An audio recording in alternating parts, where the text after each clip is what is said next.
ሰላምና እናቷ ድጋሚ ተጣሉ ማለት ነው። ምክንያቱም ሰላም እናትየዋ ልጅቷ በምን ምክንያት እንደታመመች ውስጧን እየበላት ነው ያለው። ሀናና ዶክተሩ ደግሞ ምንም ነገር ስላልነገሯት ስጠይቃቸውም እያለባበሱ ስለሚያልፉ ውስጧ ተጠራጠረ። ያው እናት ስለሆነች ማለት ነው። ግን ደግሞ የዚህ ሁሉ መንስኤ አራስሽ እናቷ ነች ማለት ነው። ምክንያቱም ልጅሽን ብትንከባከቢያትና ማዋያዋ የት ነው ከማን ጋር ነው የምትውለው ብለሽ ለልጅሽ ጊዜ ሰጫት ኖሮ ይሄ ሁሉ ባልደረሰ ነበረ። እንግዲህ አሁን ሀናና የዶክተሩ እጅ እንዳለበት ነው የሚሰማኝ ብላ ከታረቁ በኋላ ድጋሚ ተጣሉ ማለት ነው። ምክንያቱም ሀና በጣም ብዙ ውለታ ከፍላለች ማለት ነው። እውነት ለመናገር በጣም ብዙ ነገር፣ ያንን ነገር ደግሞ እንደ ውለታ ቆጥራችሁ ሁልጊዜ ስለሱ እንደታወሩም አልፈልግም ብላለች ሀኒ ማለት ነው። ወይዘሮ ሜላት በብሯ እንደገዛቻት ነው የምታስበው ሀናን ማለት ነው። እውነት ለመናገር ራስ ወዳድና መናሴና ሰላምም ደግሞ እናታቸውን የተጣሏት በዚህ ምክንያት ነው። አንቺ ራስ ወዳድ ነሽ፣ የራስሽን ልጅ አልነሽ የሰው ልጅ ልትገይ ነበረ። ለምን እማዬ ለምን ቆም ብለሽ እንዴት ነው ማታስቢው? እኔ ለእናንተ ጥሩ ነገር መሀሌ ነው ወይ ይሄ ነው ወይ ለእኔ የሚገባኝ ውለታዬ ይሄ ነው ወይ ያለች ጭራሽ አበደች ማለት ነው። እኔ ባልድን በሞት ይሻለኝ ነበረ። የሰው ልጅ እች ምስኪን ልጅ አታሳዝንሽም ወይ? ሁለተኛ ደም ስጪ ብለሻት እንደዛ ያስቃይሻት በገንዘብሽ ልትገዣት ነበረ ብሎ መናሴ በጣም ተናገራት ማለት ነው። እናቱም እንግዲህ ቁጭ ብላ ስታለቅስ፣ ሀንዬ ደግሞ ይሄ ነገር በጣም አስጨንቋት ነበረ። ምክንያቱም እናት ናት። ምንም ብታደርግ እናት ምንም የእናት ክፉ የለውም። ስለዚህ በሉ ተነሱና እናታችሁን ይቅርታ ጠይቋት። እናታችሁ እኮ ለእኔ 100,000 ብር አስገብታልኛለች። ግን ያንን ሁለታ ውስጥ ቁጥሬው ሳይሆን በቃ እናታችሁ እናንተ ከምታስቧት መልካምና ጥሩ እናት ናት። ስለዚህ እኛም ቤት ስላልናት አንቺን ሽማግሌ ልካሽ ነው? አረ መብርሃን ምስክሬ ናት። እኔ ምንም ማውቀው ነገር የለም። ግን ስለተደባበራችሁና አፊቴ ስለተነጋገራችሁ ስላየው ነው። እና በቤተሰብ መሀል ደግሞ ሽምግልና አያስፈልግም። ስለዚህ እባካችሁ ተነሱና እናታችሁን ይቅርታ ጠይቋት። ሀና እውነትሽን ነው ይሄን እናደርጋልሻለች እናቴ ሲላ፣ አዎ መብርሃን ምስክሬ ናት። እኔ ሰላም ከመታመማ በፊት ነው እናታችሁ 100,000 ብር ለአባቴ መታከሚያ የሰጠችኝ እና ታዲያ እኔ ደም መስጠት ይነሰኝ እንዴ ለሷ ብላ ተናገረች ማለት ነው ሀኒዬ። አሰላሙ አለይኩም ወራህመቱላሂ ወበረካቱ። ውድና የተከበራችሁ የቻናል ቤተሰቦች እንዴት ናችሁ? እኔ ያለው አልሐምዱሊላህ። እንግዲህ ሀኒዬ የኔ ቁም ነገረኛ አስተዋይ ልጅ ናት። ደግሞ እዛ ቤት የሚመጡ ሰዎች ሁሉ በፍቅሯ ይወድቃሉ ማለት ነው። እንግዲህ ክብሮሜም እዛ ጋር ማን እንደሆነ አላውቅም፣ ስሙ ግን ክብሮም በፍቅሯ ጠብ ብሏል። ገና እንዳያት እቺ ልጅ ሰራተኛ ነች ብትሉኝ ልቀበልም አልችልም ብሏል ማለት ነው።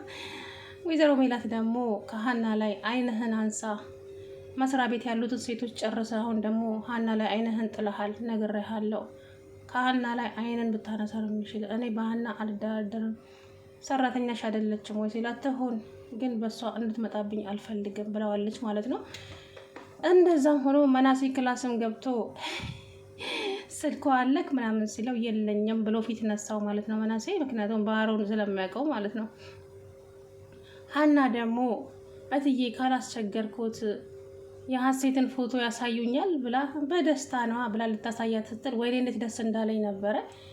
ፎቶ ልታሳያት ስትል ሰላም ጠራችኝ ብላ ሄደች። ወይኔ ምን አለበት ብታዩ ፎቶንና እናንተ ቤትም ያ ፎቶ ስላለ እንግዲህ ምን እንደሚሰማት በቀጣይ ታሳያታለች ብዬ አስባለሁኝ። ሀኒዬ ቁም ነገረኛ ናት። ሰላም ደግሞ እናቷ ሰላም እጠይቅሻለሁ እያልኩ እኮ አሁንም ደግሞ ትጠይኛለች ብዬ ፈርቼ ዝም አልኩ። ግን ውስጤን የሚበላኝ አለ። ምንድን ነው በሽታሽ? ህመምሽ ምንድን ነው? ምክንያቱ በምን ሆነሽ ነው ስትላት ቦጋለችባት ሰላም ማለት ነው። አይ ዶክተሩንም ስጠይቀው ምንም አይለኝም፣ አለባብሶ ነው የሚያልፈው። ስለዚህ በቃ ህመሜ ያው ዶክተሩ እንደነገረች ነው እንዳትጠይቅኝ አለቻት። አይ የሆነ ነገርማ እንዳለ ይሰማኛል፣ ሀናና የዶክተሩ እጅ እንዳለበት ገብቶኛል ስትል፣ እንዴት ሀናን ስሟን ትጠሪያለሽ? ይሄ ነው ወይ የሀና ውለታ? እሷ ለእኔ ያደረገችልኝ ሁሉ ገደል ትከቸዋለሽ እንዴ? አንቺ ምን አይነት ሴትዮ ነሽ እንዴ? ጭንቅላትሽ አይሰራም እንዴ? እያለች እንግዲህ ሰላም እናቷ ላይ ጮኸችባት ማለት ነው። አኩርፋ ተኛች። ከዛም ሀና ማናት ሰላም ሜላት ምን አፌን በቆረጠው ኑሮ እኔ መዳንሽን ነው የምፈልገው፣ ድነሻል፣ ምን ነው ዝም ባልኩ ኑሮ ደግሞ በሰላም አሁን ሰላም የወረደውን ደግሞ መልሽ እያለች እንግዲህ እንትን እያለች ነበረ ማለት ነው። መናሴም እንግዲህ የሀና ፍቅር ድብን አድርጎ እያንገላታው ይገኛል። ግን ደግሞ ሀናን ሳያት ፍቅሩ በጣም ስለጨመረበት ፊቱ ሁሉ ይቀያየራል እና እንግዲህ የነ አሲር ጓደኛ ሀናን ይወዳታል። ሀና ግን ለዚህ አይነት ነገር ዝግጁ አይደለችም። እና እርሶ ምን አሉ? ይድሯታል እንዴ ሲሉ፣ አዎ በደስታ ነው አግኝቼ ነው ሲሉ የሚበላውን ምግብ ጥሎ ሄደ ማለት ነው አሲር፣ ምክንያቱም ስለሚያፈቅራት ማለት ነው። እንግዲህ ሀና ይሄ ሁሉ ጉድ አታውቅም። ሀንዬ የምትፈቀርና የምትወደድ ልጅ ናት። እኔ እንጃ ሜላት እንግዲህ በቅርቡ ልጇ መሆኗን ትረዳለች ብዬ አስባለሁ፣ በፈጣሪ ፍቃድ። ግን ሰላም እኔ እንጃ በቃ ስለ ሀና አውርታ ትጠግም ማለት ነው። እናም ደግሞ የሀና ማናት የሰላም ፍቅረኛ ያስረገዛት ሰውዬ ደወለ ማለት ነው። ግን አላነሳችለትም። መታ እንግዲህ ሀኒ ደወለ እኮ ያ ልጁና ያስረገዘኝ። ምን? አዎ ታዲያ አነሳሽለት? አላነሳው። ለምን አታነሽለትም ሰላምዬ? ወይ ተጸጸቶ እኮ ይቅርታ ሊጠይቅሽ ይሆናል። ለምን አላነሳም? ላየውም አልፈልግም ድምፁንም እያለው እንግዲህ እያወሩ ነበረ ማለት ነው። አቶ ክብሮሜም እንግዲህ ሀንዬ ልቡ ዱብ ብሎበታል ማለት ነው። ግን ደግሞ ከሀና ላይ ደጋግሜ ነግሬያለሁ፣ ከሀና ላይ አይንህን አንሳ ብሎታል ማለት ነው። እናቱም ብለዋለች በጭራሽ ሀናን እንዳትመኛል፣ መስሪያ ቤት ያሉትን ሴቶች ጨርሳል፣ ደግሞ አሁን እሷ ነች የቀረች ብላ ተቆጣችው ማለት ነው። ግን እኔ ሀና ምን አይነት አስተዋይና ቅን ልጅ እንደሆነች አላውቅም። ከዛም እንግዲህ ለሀና መናሴ ዶክተሩ እኮ አግኝቶኝ ስለ ሰላም ጠይቀኝና ምን አለ አለች። ደነገጠች ማለት ነው። አንቺ ነበርሽ ለዶክተሩ ስልኬን የሰጠሽው ስለት? አዎ እኔ ነኝ የሰጠሁት። እና ምን አለ ስትል፣ አረ ምንም ሊያመሰግነኝ ነው ያገናኝ። የምን ምስጋና ስትለው፣ ባለፈ ጊዜ አንቺ ለሰላም ሁለተኛ ደም ልትሰጪ እማዬ ስታስገድድሽ እኔ ሄጄ በጭራሽ ሁለተኛ ደም ሀና እንድትሰጥ እንዳትፈቅድላት፣ ምክንያቱም እህቴ የሰው ቀብር ላይ እንድትቆም አልፈልግም፣ እህቴ ብትሞት ይሻላል ብሎት ነበረ ማለት እና ያን ነገረው። አይ መናሴ ይሄ ነገር እኮ ሊያስጨንቃችሁ አይገባም ምናምን አለች።